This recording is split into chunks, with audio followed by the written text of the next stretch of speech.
Thank you for taking a minute out, and I want to get into the album. I want to get into your gig at UMKC. So again, I appreciate your time. Thank you. So talk to me about the album. How did the idea come about? How did the whole thing come to fruition? Well, it's interesting because the label owner, Corey Weeds, he's out of Vancouver. Nice guy. We had worked together before on some other stuff, some tours, because he was, managing and doing tours and stuff. And I met him through Vincent Herring. And so we had batted around the idea of me doing a record, and time had gone by and the pandemic happened. Yeah. And then after a while, I just kind of shot him a message because I had recorded for him with some sideman projects, and I just happened to bring it up, and he was like, "You still want to do it?" I'm like, "Yeah." So he said, "Well, what do you want to do?" And I was like, "That's a good question. I don't know." Because I had so many different ideas in mind, and then I just really started thinking about some of my favorite records, and I love Sonny Rollins live at the Village Vanguard. I love Joe Henderson, the State of Tenor live at the Village Vanguard, Ron Carter and Al Foster. And then I started thinking about, I've done projects with different horns in Oregon and all sorts of other things, but I'd never done this instrumentation. Yeah. And so I just started thinking about that sound. And and then of course, when I started thinking about who would I want to play, Christian McBride is like my brother, right? So I've recorded with him more than any other bassist. Yeah. And so, he was a natural. And then with Chris Potter, we had recorded together with Christian with Renee Rosnes. Yeah. And man, there's something about the way that Chris plays that reminded me of Michael Brecker and Freddie Hubbard and guys like that, in the sense of just this ability to hear something and be able to just play whatever you hear, Yeah. right? Yeah. And I just thought it would be fun, and so people have asked me, well, what was the concept of the record? Normally, when I do a record, it's a story, and I'm trying to piece this together. With this one, I had a storyline together, prepared all the music, and we didn't rehearse until we got to the studio. We Wow. were in and out the whole process in about 5 hours. Wow. And in fact, two or three tunes that I had prepared that I thought I wanted to record, and you're singing them to yourself and you're working on them in the practice room. But once I got in the room, I had been in Rudy Van Gelder's many times. Those didn't feel right for that moment. Yeah. And so tunes like Parker's Mood and Put on a Happy Face, just like the spur of the moment. It's like, you know what, guys, you guys know this one? Yeah, let's try that one. What about Yeah. this one? Yeah, let's try that one. So, and really, I just wanted to have a record that, selfishly speaking, that I would want to listen to, Yeah. and hopefully it would resonate with other people, that it was something they wanted to listen to. We're at a time, as you know, with the music where, I don't know, I'm an old head, so it just feels like, I don't know if there's this conscious effort to just reinvent the wheel or what, but for me, I wanted something I can just tap my foot to, Yeah. that people can tap their foot to. You don't have to think about, you got to have a degree from MIT to be able to appreciate the music. Yeah. Yeah. Well, anytime I get something from Cellar Live, it immediately goes in my CD chamber and that thing gets stuck in there for weeks. Like Wow. guaranteed. Corey's always putting out great stuff. I love the album cover too. When I think about when you walk into the American Jazz Museum and you go down that hallway and all that hip artwork is up there, that's what this artwork is. It's that hip 60s, late 50s kind of vibe. Was that what you were going for? Well, I'll tell you a funny story. Corey had another idea about the artwork, and he had been using this graphic artist, this Japanese guy, and I get it from many labels. They want to have a look. And man, I love Corey, but all of that artwork they sent me, I was like, I'm not doing that. That Yeah. doesn't work for me. And so I just happened to speak with a friend of mine in Germany, and she was working with a graphic artist, but she has a design company that they design brochures and book covers and all sorts of things. And I was really speaking with her about putting together something that I could use for some merch Yeah. for the tour, right? For shirts and hats and stuff like that. And as they started sending me stuff and we started going back and forth, I was like, man, this, I want you guys just to do the cover, you know? And Corey was like, what? That wasn't the plan. I'm like, hey, it's jazz, baby. We changed the plan. So, but no, I really do feel, and you know, again, with all due respect to the other graphic artists, I do feel that the music and the artwork has to complement each other. Yeah. You know, when you pick up a cover, you say, this, Bam. Yeah. I want it when people listen to it that it feels like it's part of the story, Uh-huh. you know, as opposed to this cover really has nothing to do with the music, you know, Yeah. and which is why you see a bass and drums and a saxophone, and we went back and forth over the font size and so many other things for one to complement the music, you know. So, Yeah. but I appreciate you noticing that. There's a simple elegance to it because it's all the instruments, but they're all a different color. You guys all blended together. So when you were in the studio, obviously you and Christian have this historic synergy, and then you put Chris Potter in there, who obviously is a master of what he does. So it does just feel like an old pair of shoes. You guys are going in, you're slipping in, and you're just vibing. Yeah, you know what's funny? Before we started tracking, McBride, we were all just kind of standing around talking, and McBride said to Potter, "Man, I just realized this is funny, man. The first record that I did last year, you were on the session in this studio." And they were kind of laughing about it, right? I can't remember who they were tracking with then, but you know, it's all of those little things that just made it feel like we're all in this space together, you know? And the first song, Parker's Mood, seems as though you come into Kansas City, you're taking over a program from Bobby Watson, and he brought about this legion of cats that have become kind of the bedrock of Kansas City. They've heralded this level of renaissance. You're here. It almost seems like the album, Parker's Mood, starts off. It's like, I'm in Kansas City, baby. This is it. This is me. Yeah, that was part of it. That was part of it. You You know, know? it was like another chapter for me. And so to me, yeah, I always say, you know, you do a record and there's no blues on it. I don't know if that's really a jazz record. Right. And of course, you know, me splitting my time between New York and Kansas City, it just felt like a natural thing, you know. Yeah. How has Kansas City treated you? You come in here, you're taking over a program that has a lot of cloud. How has it felt to be here? If I can be really honest with you, it's gotten better. It wasn't so great in the beginning. Okay. It's a bad Because I could, time. Bad time on the well, planet. but not only that, but I'm from the Midwest. I'm from Milwaukee, and I noticed that with a lot of smaller markets, there's traditionally this vibe of being very territorial, Gotcha. right? And so now I come in as director of the jazz program, and there's this guy from New York who used to run the program at Juilliard and who's played with, there was a wall up where I thought people felt like, can we trust this guy, or is he a little intimidating? And like I said, it was rough for a minute because you know I have high standards, and I want students to have high standards, and I want a high standard for the program. Yeah. And to be just blunt, some students weren't feeling that. Yeah. I mean, in fact, about 2.5 months in, a student had come to me and said, Professor Allen, can I speak to you? I'm like, yeah. He said, you might have sensed that some of the students are kind of, complaining about this or whatever, whatever. I'm like, yeah.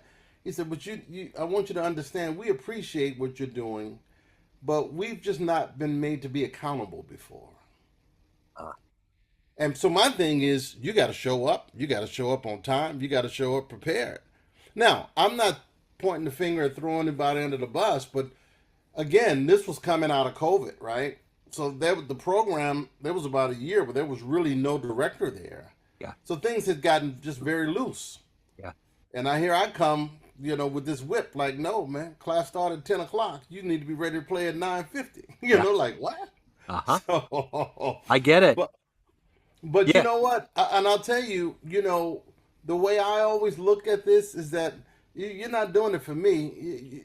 We got to do what we need to do to serve the music. yeah, And anytime I would have people who would complain about it, I said, I'll tell you what, let me give you a long list of successful musicians now who studied under me.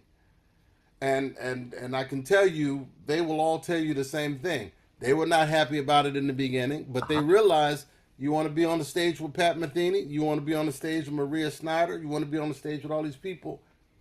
You're gonna have to do what you need to do. Yeah. So I graduated from UMKC, and I remember one of my upper level, I was in communications, I was getting into broadcasting. There was a teacher, Pierre Renaire. And man, when we walked in the door, he was like, if you guys are late, no pay today. If you guys don't turn it in, you're gone. You're fired. He treated it like a CNN newsroom. And everybody was just kind of jilted by it, but I will never forget him. And I remember going into his office at one point, and he had all these posters of Australia up, and he loved going there, and he was just a different cat. He was just soft, and he was like warm, and there was a different vibe, but he was like, I have to do this. You guys are getting into an industry that's going to kick your ass. And if you guys come in here namby-pamby and you think that it's just going to be all fun and fluffy and what you see on camera, that's not the way it is. There's No. there's hard work. So anyway, I get what you're saying. Well, and I'll tell you, without that, and I'm not one who, I don't believe in having to be verbally, emotionally, or whatever abusive, but this is a music business. And if you don't have tough skin, boy, you're in trouble. And so, one of the things that I know being in the Midwest, a lot of those students have no idea how tough your skin has to be if you want to be in New York Yeah, and make it on that scene.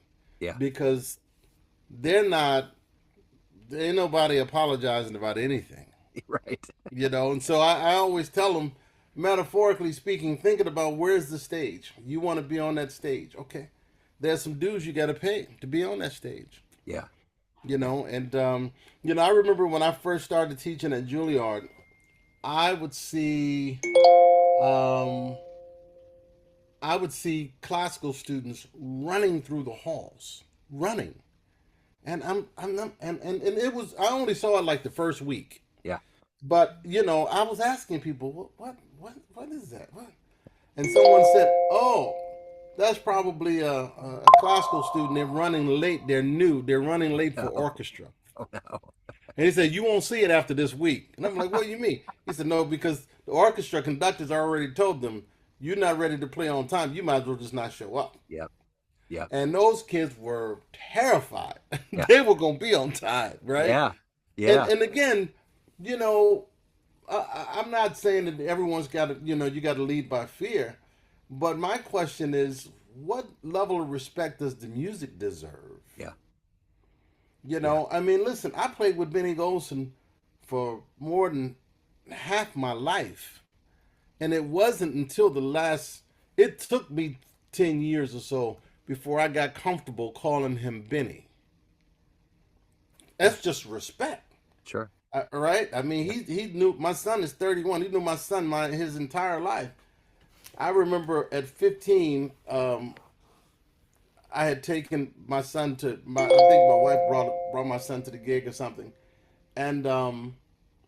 and he says, "Hey, Mr. Golson." He says, "No, no, no, I'm Uncle Benny." yeah, He said, "Mr. Golson, I can't call you Benny. I can't call you by your first name." He's like, "Why?" My dad said. So he's like, so Golson look at me and said, "Carl," he called me Uncle Benny. So he would say, "Uncle Mr. Benny." So but yeah, it's just and I understand that's an old school way, but I'll tell you something. Part of my role and my responsibility as director of jazz studies is to get the students to understand what you need to be able to do to be worthy of being a part of this music. yeah. It's a very special music, and Oh yeah, because I'm blessed to have grown up playing and getting the chance to know people that I grew up listening to, the Art Blakey's, the Freddie Hubbards, the Jackie McLean's, et cetera, Hank Jones, Elvin Jones. Man, those guys used to talk to me about what this really means, yep, yep, and even to the point of how you present yourself. Like Art Blakey would say, people see you before they hear you. You know, and I understand there's a lot has changed, but when I first came to town, you couldn't sit in with anyone unless you already knew all of their music. Yeah. You know, you don't go and ask to sit in with Art Blakey and then he say what you want to play. No, he's gonna call his book, Yeah. and assuming you know, otherwise you would not have dared to ask to sit in. Yeah. I remember seeing Clark Terry, and at that time, a lot of people would play 6 nights, a 6 night engagement, and three sets a night. Third set last night, Sunday night, is when they would invite people to sit in. And so I remember someone earlier in the week was there, and a saxophone player wanted to sit in, and Clark was like, "Man, I don't know who you are, man. So, last set Sunday night. That's when you want to sit in. You come and sit in."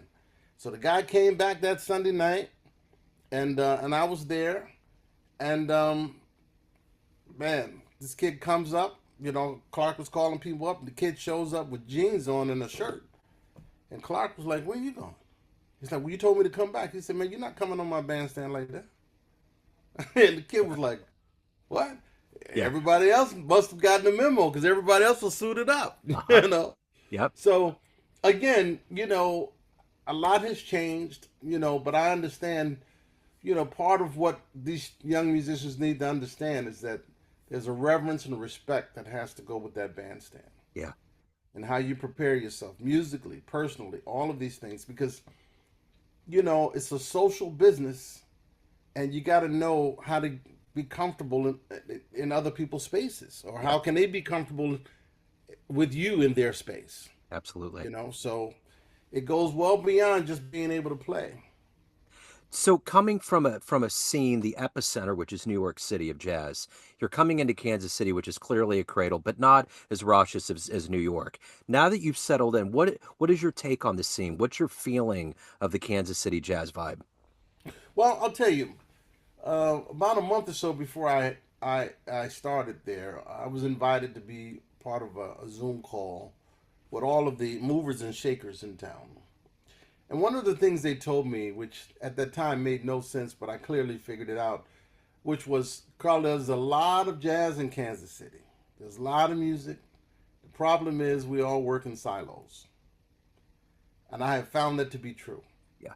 And I just could not understand why is it that everyone feels like they're competing with each other? The scene is not that big, Yeah. right? Right. Compared to New York. So I'm just saying, it takes a long time to get things done. Sometimes everybody's protective and territorial, whatever. But there's a lot of talent, you know. The scene, I think, one of the things that I would like to see is more listening rooms. Yeah.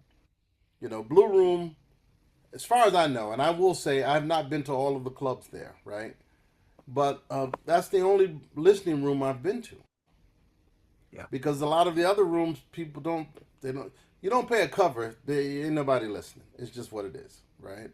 There's a place where I had to make a decision to not play anymore because it's some of the faculty members play there. It's a steakhouse, but people don't listen. People are talking louder than the music, Uh-huh. you know. And I found myself leaving the gig mad. I was like, man, you ain't supposed to leave a gig mad. There's something wrong here, Yep. So, but like I said, there's a lot of really unbelievably talented musicians there, man. Yeah. I mean, guys on the faculty, Peter Slam and Marcus Lewis and really some, Jeff Harshbarger, really Nate Knowles, wonderful, talented musicians.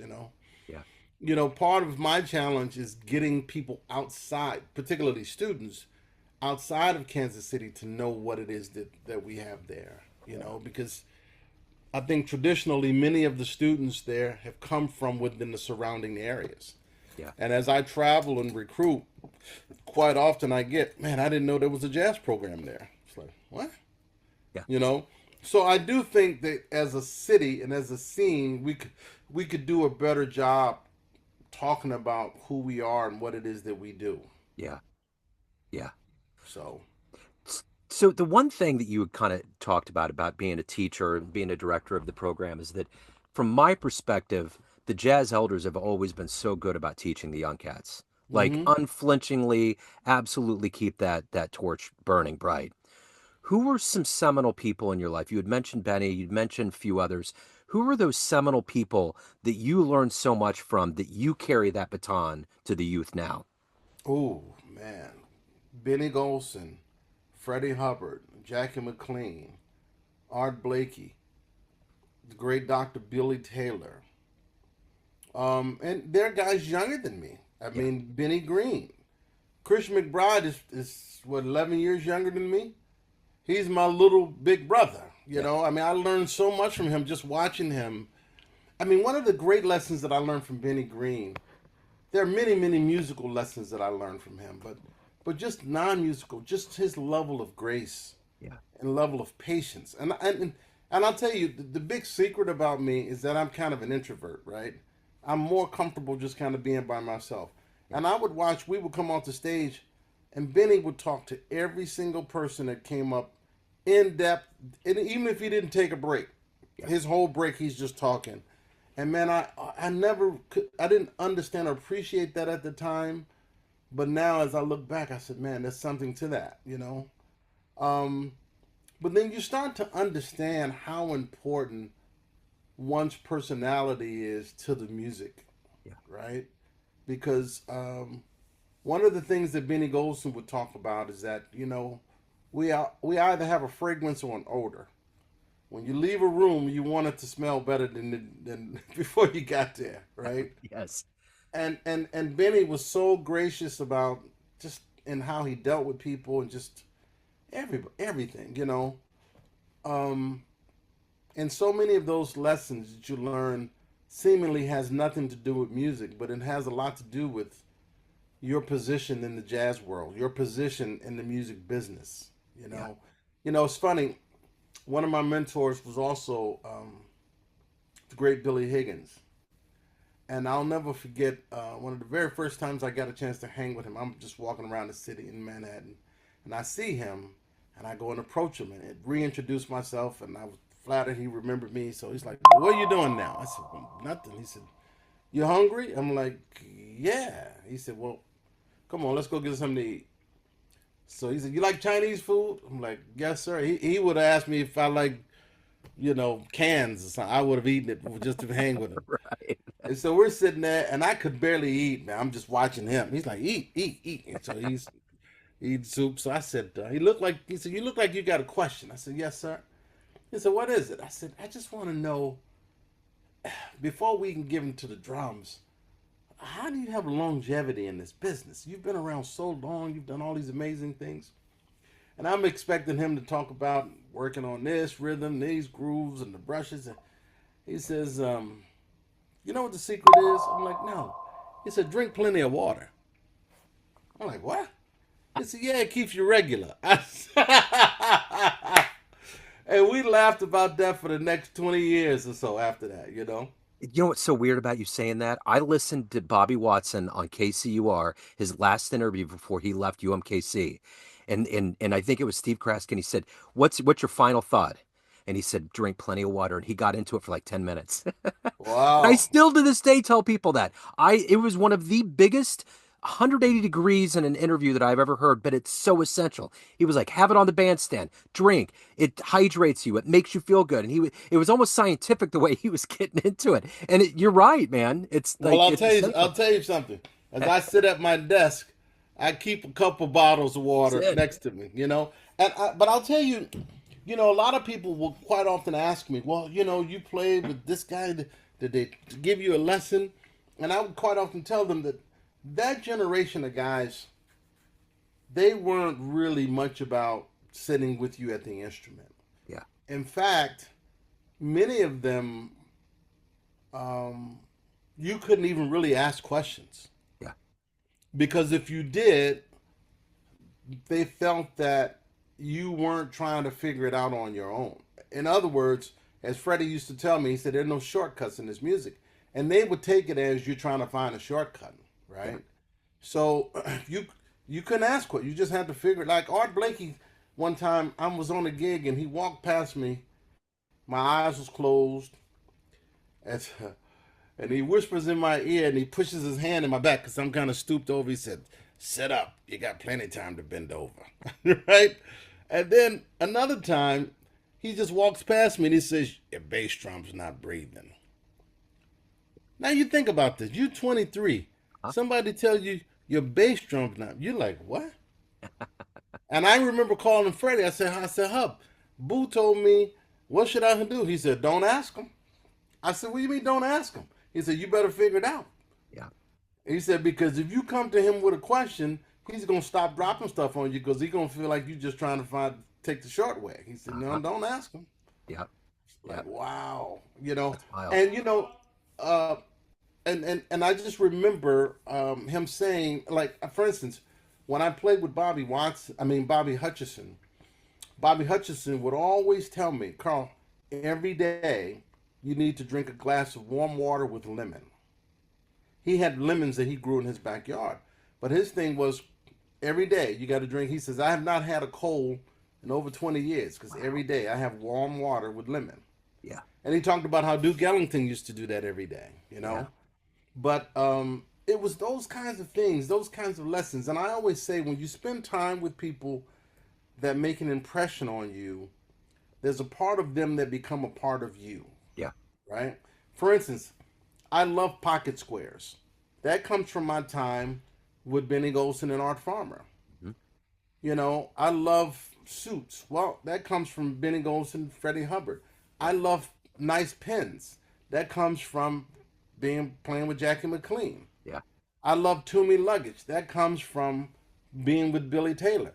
Yeah. And none of them would ever talk to you about this. You would just see them with it, and you're like, wow, because you kind of wanted to be like them. Yeah. Totally. So I got to know is the director of the program as an educator, you're helping all these young minds hatch dreams. When you left the Midwest, went to the Mecca in New York, what was the first stage you played on where you were like, I can't believe this is happening? Well, I transferred to William Patterson College at that time, university now, in 1981 from Green Bay, Wisconsin, at the urging of the great Mel Lewis. And so, I was just doing little local stuff there for a little bit. But I started to play with Freddie Hubbard my senior year of college. Yeah. And man, my first gig in New York with Freddie was at a place that's closed now called Lush Life. And it was really something because I remember we were I was about 5 days into on the band because we first played North Carolina and some other places. Then we came to New York. And before I gig in New York, Freddie told me, he said, "Listen, man, um, at the gig, as soon as we get off the bandstand, you go to the dressing room every night." He says, "I don't want to see you hanging out in this club, and you're only coming out of that dressing room to come to the bandstand every night." And I was like, "Well, why?" I mean, I didn't say why, but I was like wondering why, because he didn't tell anybody else that. Uh-huh. And the other guys have been in the band for a while. And so every night, though, after we come off the bandstand, I would see Kenny Barron. I would see Rufus Reed, who was my teacher at William Patterson. And I would see other Max Roach. I would see other people. But I couldn't stop and say anything because Freddie told me I had to go to the dressing room. So, man, maybe about a year later, I said to Freddie, I said, "Hub, why did you tell me I couldn't come?" He said, "Let me tell you why." He said, "First of all, I invited several people to come down to hear you, because I wanted them to tell me if they thought that you would be able to cut the gig. Yeah. So that's why you saw Kenny Barron. That's why you saw Max. That's why you saw Roy Haynes. That's why you saw blah, blah, blah, blah, blah." I said, "Okay." He said, "But the other reason is that there were guys who were upset that you had the gig because you ain't played with nobody, Uh, and they were going to be there to try to get in your head. uh, I was trying to protect you." He said, "Because if I hadn't done that, those cats was going to be on you and cursing you out and messing with you, and a couple of them maybe broke your fingers and stepped on your toes." yeah. I was like, Jesus Christ. Wow. But that was kind of the scene, Yeah. at that time. Yeah. So, but it was. I'll tell you, man, I am so appreciative of the life lessons that those guys afforded me. What I didn't understand at that time was the importance of access. Yeah. And this is the thing that I share with my students all the time. This is why we have so many guest artists and We talk about all these different things because one of my mentors, and this is something that I think is kind of missing, that sense of mentorship and apprenticeship for these young students. But one of my mentors, who's not a musician, says that relationships and resources are cyclical, right? And so one of the things that we have to understand of of is community. You know, when I first came to New York, I was living in Jersey, as I said, and I would be in Manhattan at a jam session. Or go hear somebody here would hear me play. Like, yeah, give me your number. I write down my number, and they would see the 201 area code for New Jersey. They said, "Oh, you're in Jersey, huh?" I'm like, "Yeah." There were no cell phones then, right? Yeah. They said, "Oh, well, man, call me when you move to New York." That confused me because we're in Manhattan now. What are you talking about? Yeah. But the mindset was that you way in Jersey, Right. right? Yeah. Which of course was 20 minutes from the village. They may have lived in Brooklyn, which is half an hour from the village, you know. But some of these people wouldn't give me the time of day. And Yeah. then after I started playing with Freddie, some of those same people will come to me and say, "Hey man, I heard you playing with Freddie now." I'm like, "Yeah. Well, here's my number. Call me sometime." And I remember I would call Freddie. I said, "Hub, this is Jive, man." And he said, "Well," I'd tell him. He said, "No, it's not Jive." I said, "Well, why did that happen?" He said, "First of all, you weren't playing with anybody before. Right. It's a million drummers in New York. Why should they give you the time of day?" Uh-huh. He said, "Now you're playing with me. It creates access. Yeah. And now you're part of the community." And I was like, and man, over another year and a half or so, I would hear other people talk to me, community, community, community. Max Roach, Art Blakey, Mel Lewis. And I finally started to piece it together where they were talking about community. Yeah. Because, you know, Max told me, he said, "Listen, man, just because you play what we play don't make you part of our community." Yeah. Right. You know, because at that time you had to pay dues, Yeah. right? You gotta earn your way into that space, you Yeah. know? Yeah. Totally. And so, you know, one of the reasons why I kind of run the program the way that I do is because I'm saying, man, y'all got to know what it is to be in those people's presence. I want you to know what great looks like. Yeah. And it's not your friend that's 23 who ain't played with nobody yet. They're not great. I ain't even heard them, and I'm telling you, they ain't great. Yeah. You need to know, aspire to this here, Yep. right? And I know that message can ruffle some feathers and hurt some feelings, but man, what are we trying to get to?